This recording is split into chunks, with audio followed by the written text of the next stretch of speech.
បងប្អូនផ្កាឈូកស្រស់នេះណែអូស្រស់នេះផ្កាឈូកស្អាតមែនតែននេះនឹងផ្លែមែននឹងផ្កាបងប្អូន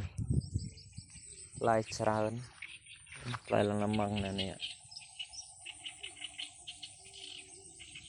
មានផ្កាផ្លែលំមឹងអានេះផ្កាច្រើននេះផ្កាផ្លែច្រើន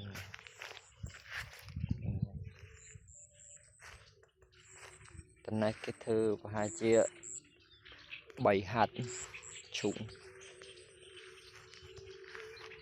ការផ្លែច្រើនណាស់នេះបេះអស់ខ្លះបេះអស់នេសាពិសាកុំអីមើលទៅ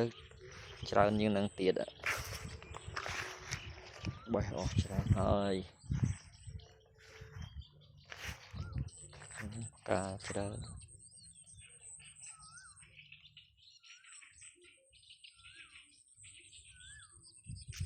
ផ្លែលំមឹងរបស់គេប៉ុណ្ណឹងបានធាចំណេញនឹងខាតផ្លែច្រើនដែរ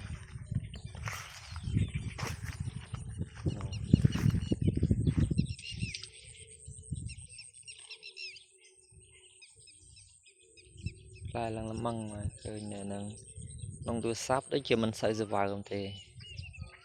មើលក្រៅមិនស្វើម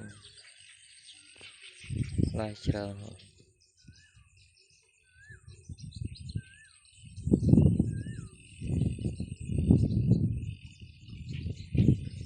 ច្រើនអូដុំច្រើន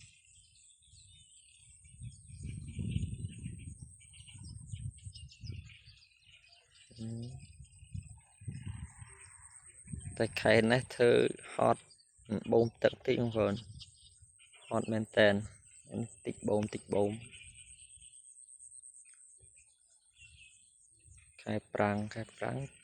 វាមានភ្លៀងទេបូមពីម៉ាស៊ីនពីដងម៉ាស៊ីនរហូតក៏បូមទឹករហូតមើលខាងនេះអាដើមធំចាស់បេះចង់អស់ហើយនេះបើតាមភាសាវិសាទៀតអស់ផ្លែនេះដើមចាស់មាន2វគ្គនេះវគ្គទី1គេបេះចង់អស់ហើយណាវគ្គទី2ទំការផ្លែមានការផ្លែសាក្រោយទូចល្អិតនេះបងប្អូន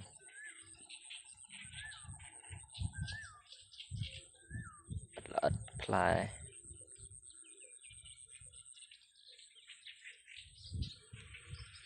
ទូចទេតែផ្លែលំមឹង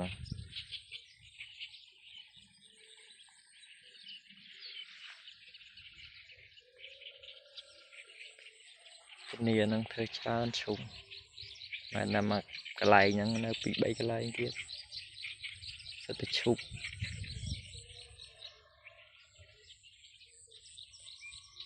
នេះបានបងប្អូនអើយវីដេអូរៀងវែងដែរកុំឲ្យបងប្អូនវិលមុខពេកវេទៅវេមក